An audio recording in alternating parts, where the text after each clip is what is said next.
ایصال ثواب کا شرعی ثبوت۔ بنت عزیز احمد انڈیا سے، کیا مردے کو ایصال ثواب کرنا قرآن و حدیث سے ثابت ہے؟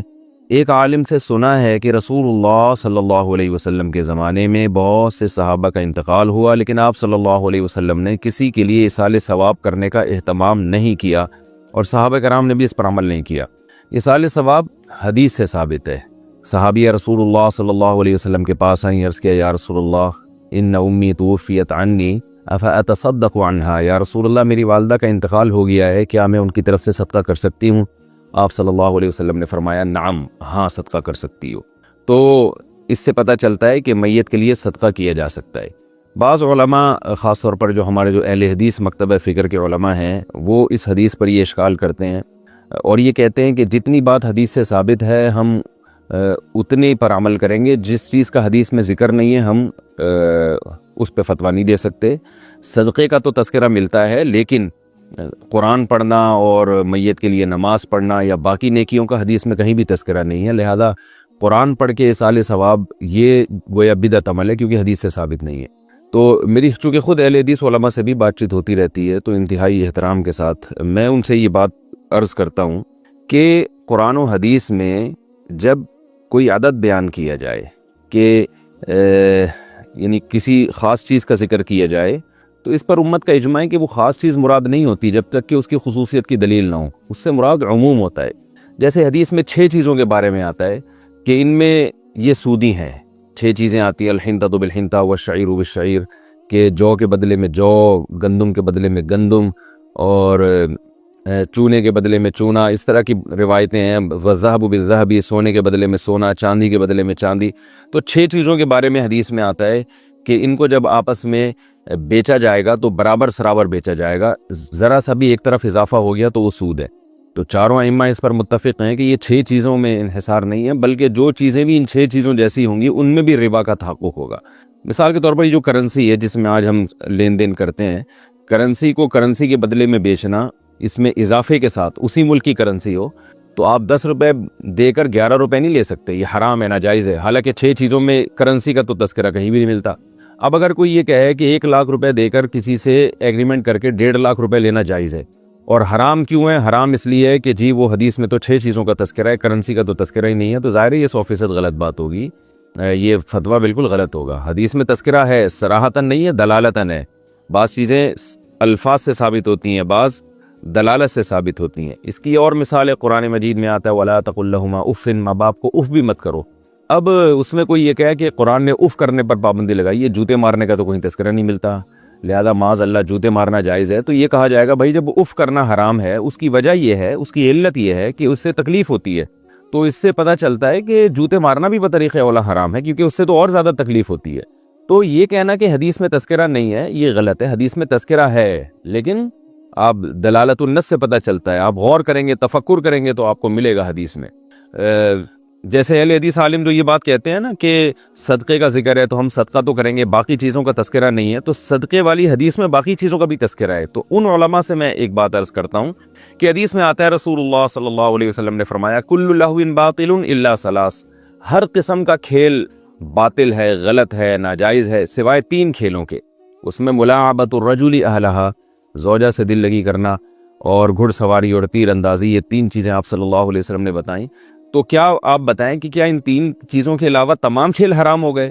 کرکٹ کھیلنا بھی حرام ہو گیا، فٹ بال کھیلنا بھی حرام ہو گیا، اور اگر کوئی یہ دلیل دے کہ کرکٹ کھیلنا بھی حرام ہے، فٹ بال کھیلنا بھی حرام ہے، بیڈمنٹن کھیلنا بھی حرام ہے، اور دلیل یہ دے کہ حدیث میں صرف 3 چیزوں کا تذکرہ ہے، تیر اندازی، گھڑ سواری اور زوجہ کے ساتھ دل لگی، تو جب 3 چیزوں کا تذکرہ ہے تو چوتھی چیز اگر کوئی کہے گا کہ وہ حلال ہے تو اپنی طرف سے وہ حلال کر رہا ہے، اور قرآن میں آتا ہے کہ اپنی طرف سے چیزوں کو حلال و حرام مت کرو، تو قرآن کی آیتیں تو بہت پڑھ لی جائیں گی، لیکن یہ آیتیں غلط جگہ پڑھی جا رہی ہیں، یہ ان کا موقع نہیں ہے۔ اس لیے کہ علماء یہ کہتے ہیں کہ حدیث میں جب 3 کھیلوں کو حلال کر دیا تو اس کی وجہ دیکھی جائے گی، علت دیکھی جائے گی کہ علت کیا ہے جس کی وجہ سے ان 3 کھیلوں کو حلال قرار دیا ہے۔ وہ علت ہے کہ ان 3 کھیلوں میں فائدہ ہے، جسمانی فائدہ بھی ہے، روحانی فائدہ بھی ہے، اور جہاد میں کام بھی آ سکتے ہیں۔ تو پتہ یہ چلا کہ ہر وہ کھیل جس میں کوئی جسمانی ایکٹیویٹی ہو، جسمانی فائدہ ہو، یا اس کو کسی بھی لحاظ سے صحت سے فائدہ ہو رہا ہو، تو وہ کھیل جائز ہوگا اسلام میں۔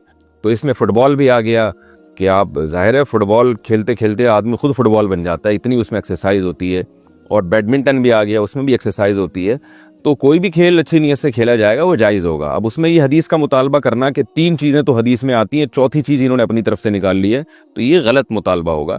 تو اب اس طرح سے یہ سمجھیں کہ جب حدیث میں یہ آ گیا کہ صحابیہ رسول اللہ صلی اللہ علیہ وسلم سے پوچھ رہی ہیں کہ میں اپنی ماں کی طرف سے صدقہ کر سکتی ہوں، آپ نے فرمایا ہاں، تو اس سے صدقہ ایک نیکی ہے۔ نیکی اس سے یہ پتہ چلتا ہے کہ مرنے کے بعد مرنے والے کے عمل کا دروازہ تو بند ہو گیا، لیکن جو بعد میں جو لوگ ہیں نا وہ میت کے لیے نیکی کر سکتے ہیں۔ صدقہ ایک نیکی ہے، تو ایک مثال دی جا رہی ہے صدقے کے ذریعے کہ جیسے ایک یہ نیکی جائز ہے، تو اس سے صاف پتہ چلتا ہے کہ کوئی بھی نیکی جائز ہے۔ صدقے کا ثواب اس لیے نہیں پہنچ رہا کہ وہ صدقہ ہے، بلکہ اس لیے پہنچ رہا ہے کہ وہ نیکی ہے۔ حدیث میں جو کھیلنے کا تذکرہ آتا ہے کہ گھڑ سواری جائز ہے، تو اس لیے نہیں کہ وہ گھوڑے پہ بیٹھ کے دوڑ رہے ہیں، بلکہ اس لیے کہ مفید کھیل ہے، تو جو بھی مفید کھیل ہوگا وہ بھی جائز ہوگا۔ تو اسی طرح یاد رکھیں کہ صدقہ جائز ہے اس لیے کہ وہ نیکی ہے، تو جو بھی نیکی ہوگی وہ جائز ہوگی۔ تو اس لیے اس میں تلاوت بھی آئے گی، اور کوئی بھی نیکی کا کام کیا جا سکتا ہے میت کے لیے۔ اور یہ جو حدیث میں آتا ہے کہ اذا مات ابن آدم انقطع عملہ الا من ثلاث، کہ جب انسان کی موت واقع ہوتی ہے تو اس کا عمل ختم ہو جاتا ہے سوائے 3 چیزوں کے۔ ان 3 چیزوں میں آپ صلی اللہ علیہ وسلم نے تذکرہ کیا، صدقۃ جاریہ او ولد صالح یدعو له او علم ينتفع به، کہ 3 چیزیں جاری رہتی ہیں، صدقہ جاریہ، اور وہ علم جس سے لوگ فائدہ اٹھائیں، اور نیک اولاد جو اس کے لیے دعا کرے۔ تو بعض اہل حدیث علماء سے میں نے یہ سنا ہے، وہ یہ کہتے ہیں کہ بھئی یہاں بھی صرف 3 چیزوں کا تذکرہ ہے، چوتھی چیز کوئی نہیں ہے۔ تو یہ بھی یاد رکھیں، ان 3 چیزوں میں اشارہ دے دیا نبی صلی اللہ علیہ وسلم نے کہ جو بھی ان 3 کی طرح ہوں گی ان کا بھی یہی حکم ہے۔ تو صدقہ جاریہ میت کر کے جاتی ہے اور اس کا ثواب میت کو ملتا ہے۔ اسی طرح علم جو میت نے چھوڑا اس کا ثواب، اور اولاد۔ اب آپ مجھے بتائیں، اولاد جو دعا کرے گی میت کے لیے اس کا ثواب میت کو پہنچے گا، تو اس سے پتہ چلتا ہے کہ انقطع عملہ، میت کا جو اپنا عمل ہے، اپنا عمل، اس عمل میں اولاد بھی داخل ہے، وہ منقطع ہو جاتا ہے سوائے 3 چیزوں کے۔ تو کسی دوسرے کا عمل بھی میت کے لیے منقطع ہو جاتا ہے، اس کا حدیث میں تذکرہ نہیں ملتا، بلکہ دوسری حدیث میں ملتا ہے کہ وہ جاری رہتا ہے۔ تو جیسے نبی صلی اللہ علیہ وسلم قیامت کے دن شفاعت کریں گے، یا کسی کے دنیا سے جانے کے بعد جو لوگ اس کے لیے دعا کرتے ہیں۔ اب دیکھیں حدیث کے ظاہر کو اگر لینا ہے نا، تو حدیث میں تو آتا ہے کہ میت کی اولاد جو میت کے لیے دعا کرے وہ فائدہ ہوتا ہے۔ تو کیا مطلب کوئی اور دعا کرے گا تو فائدہ نہیں ہوگا؟ اس سے صاف پتہ چلتا ہے کہ جو 3 چیزیں حدیث میں بیان ہو رہی ہیں، 3 میں مقصد حصر نہیں ہے، کہ انحصار نہیں ہے کہ یہی 3، اس کے علاوہ بھی ہیں بہت ساری۔ تو یہ تو 3 سے تو آپ صلی اللہ علیہ وسلم نے اشارہ کر دیا۔ تو اس لیے راجح قول ہماری رائے میں یہی ہے کہ میت جب دنیا سے جاتی ہے تو کوئی بھی نیکی کر کے اس کو ثواب پہنچایا جا سکتا ہے۔ ہاں، یہ جو ایک اشکال کیا کہ رسول اللہ صلی اللہ علیہ وسلم سے کہاں ثابت ہے کہ کسی کے لیے آپ